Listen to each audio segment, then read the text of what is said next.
Hello friends, welcome to my channel. இன்றைக்கி நம்ம சேனலில் ஒரு சூப்பரான ரெசிபி தாங்க. ரொம்பவே சத்தான ரெசிபியும் கூட. என்னென்னு பார்த்தீங்கன்னா, நம்ம இன்றைக்கி கீரை சாதம் வந்து எப்படி பண்ணுறதுன்னு பார்க்கலாம். நான் பார்த்தீங்கன்னா இன்றைக்கி மணத்தக்காளி கீரை தாங்க யூஸ் பண்ணுறேன். நீங்கள் பாஸ்மதி அரிசி வச்சு செய்ய போகிறீங்க. ஸோ நீங்கள் இதுக்கு வந்து நார்மலான அரிசி வந்து யூஸ் பண்ணிக்கலாம், இல்லைனா சீரக சம்பா, இந்த மாதிரி எந்த அரிசி வேணாலும் யூஸ் பண்ணி இந்த சாதம் வந்து பண்ணிக்கலாம். ரொம்பவே சத்தான டேஸ்டியான சாதங்க. ஸோ இதை எப்படி பண்ணுறதுன்னு பார்க்கலாம். இப்போ வாங்க நம்ம இந்த வீடியோக்குள்ளே போகலாம். அடுப்பில் பார்த்தீங்கன்னா ஒரு குக்கர் வச்சுருக்கேங்க. இப்போ இதில் 2 டேபிள் ஸ்பூன் அளவுக்கு பார்த்தீங்கன்னா தேங்காய் சேர்த்துக்கலாம். தேங்காய் இல்லைனா நெய், இதில் நீங்கள் எது வேணாலும் சேர்த்துக்கலாம். ரொம்பவே நல்லாயிருக்கும். இப்போ இதில் ஒரு அரை ஸ்பூன் அளவுக்கு சோம்பு சேர்த்துக்கலாங்க. 2 சின்ன துண்டு பட்டை சேர்த்துக்கிறேன். ஒரு நட்சத்திர சோம்பு சேர்த்துக்கிறேங்க. 2 கிராம்பு சேர்த்துக்கிறேன். சேர்த்து இதை ஒரு டைம் நல்லா மிக்ஸ் பண்ணி விட்டுறலாங்க. அடுத்து இதில் ஒரு பச்சை மிளகாய் சேர்த்துக்கலாங்க. பச்சை மிளகாய் சேர்த்து எண்ணெயிலே இதை பார்த்தீங்கன்னா ஒரு 2 நிமிஷம் பார்த்தீங்கன்னா நல்லா இந்த மாதிரி வறுத்து எடுத்துக்கலாம். நல்லா வாசம் வர ஆரம்பிக்கும். இந்த வாசம் வர டைமில் பார்த்திங்கன்னா நம்ம இதில் ஒரு ஸ்பூன் அளவுக்கு இஞ்சி பூண்டு விழுது பார்த்திங்கன்னா சேர்த்துக்கலாம். சேர்த்து ஒரு தடவை நல்லா இந்த மாதிரி எண்ணெயிலே மிக்ஸ் பண்ணி விட்டுக்கோங்க. மிக்ஸ் பண்ணி விட்ட பின்னாடி இதில் ஒரு வெங்காயத்தை கட் பண்ணி வச்சுருக்கேங்க. இதையும் சேர்த்துக்கலாம். வெங்காயம் சேர்த்து வெங்காயத்தை நல்லா வந்து நம்ம வதக்கி எடுத்துக்கலாங்க. நல்லா ஒரு பொன்னிறமாக வர்ற வரைக்கும் பார்த்திங்கன்னா நம்ம இந்த வெங்காயத்தை வதக்கி எடுத்துக்கலாம்.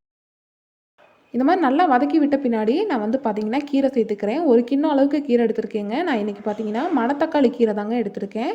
நீங்கள் வேறு கடையிற கீரையாகட்டும், இல்லை பொரியல் செய்கிற கீரையாகட்டும், எந்த கீரை வேணாலும் எடுத்துக்கலாங்க. எந்த கீரைனாலும் பிரச்சனை இல்லை. இந்த சாதத்துக்கு வந்து நல்லா தாங்க இருக்கும். இப்போ வந்து இந்த கீரையை நல்லா வதக்கி எடுத்துக்கலாங்க. நல்லா வதக்கி எடுக்கும்போது பார்த்திங்கன்னா இந்த கீரையே இல்லாத மாதிரி வதங்கிருங்க. அந்தளவுக்கு நல்ல சுருளை வந்து வதக்கி எடுத்துக்கோங்க. தண்ணி எதுவும் சேர்க்காமல் இந்த மாதிரி வதக்கிட்டிங்கன்னா பார்த்தீங்கன்னா இந்த மாதிரி வந்துடுங்க. இந்த மாதிரி நல்லா கீரை வந்து நல்லா வதங்கி வந்த பின்னாடி அடுத்து இதில் நம்ம தக்காளி சேர்த்துக்கலாங்க. நான் இன்றைக்கி ஒரு மீடியம் சைஸ் தக்காளி எடுத்திருக்கேன். இந்த மீடியம் சைஸ் தக்காளி பார்த்திங்கன்னா கட் பண்ணி எடுத்துருக்கேங்க சின்ன சின்னதாக. இப்போ இந்த தக்காளி இதில் சேர்த்து நல்லா வதக்கி விட்டுக்கலாம். பாருங்கள், தக்காளி இந்த மாதிரி நல்லா சாஃப்டாக வதக்கி விட்டுருங்க. தக்காளி இந்த மாதிரி நல்லா சாஃப்டாக வதங்கின பின்னாடி இதில் ஒரு 1/4 ஸ்பூன் அளவுக்கு பார்த்தீங்கன்னா மஞ்சள் தூள் சேர்த்துக்கலாங்க.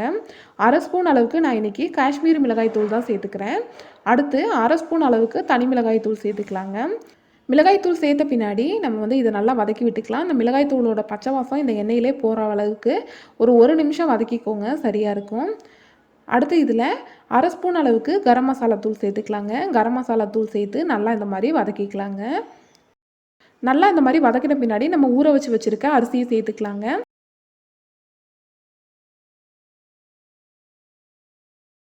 அரிசியை சேர்த்து இந்த மாதிரி எண்ணெயிலே பார்த்தீங்கன்னா ஒரு தடவை மிக்ஸ் பண்ணி விட்டுக்கலாம். ஒரு 30 செகண்ட் பார்த்தீங்கன்னா இந்த மாதிரி மிக்ஸ் பண்ணி விட்டுக்கோங்க. அரை நிமிஷம் இந்த மாதிரி நல்லா மிக்ஸ் பண்ணி விட்டுட்டு அதுக்கப்புறம் நம்ம இதில் தண்ணி சேர்த்துக்கலாங்க. சாதத்துக்கு தேவையான அளவு தண்ணி சேர்த்துக்கோங்க. சேர்த்து ஒரு தடவை நல்லா இந்த மாதிரி கலந்து விட்டுக்கோங்க. சைடில் இருக்க அரிசி எல்லாத்தையுமே பார்த்திங்கன்னா நல்லா எடுத்து விட்டுருங்க. இப்போது இந்த சாதத்துக்கு தேவையான உப்பு சேர்த்துக்கோங்க. உப்பு சேர்த்த பின்னாடி ஒரு தடவை நல்லா கலந்து விட்டுக்கோங்க.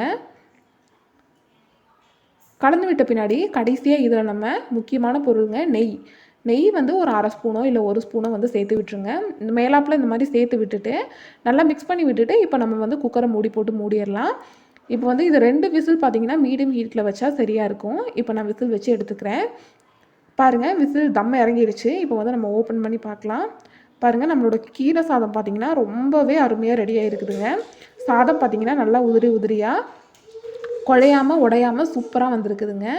இந்த மாதிரி ஒரு தடவை நல்லா மிக்ஸ் பண்ணி விட்டுக்கோங்க. பாருங்கள், அடிப்பிடிக்கெலாம் எதுவுமே பண்ணல. ரொம்பவே சூப்பராக ரெடி ஆகிடுச்சிங்க நம்மளோட சூப்பரான கீரை சாதம். பாருங்கள், உங்களுக்கு பார்த்தாலே தெரியும் எவ்வளோ சூப்பராக இருக்குன்னு.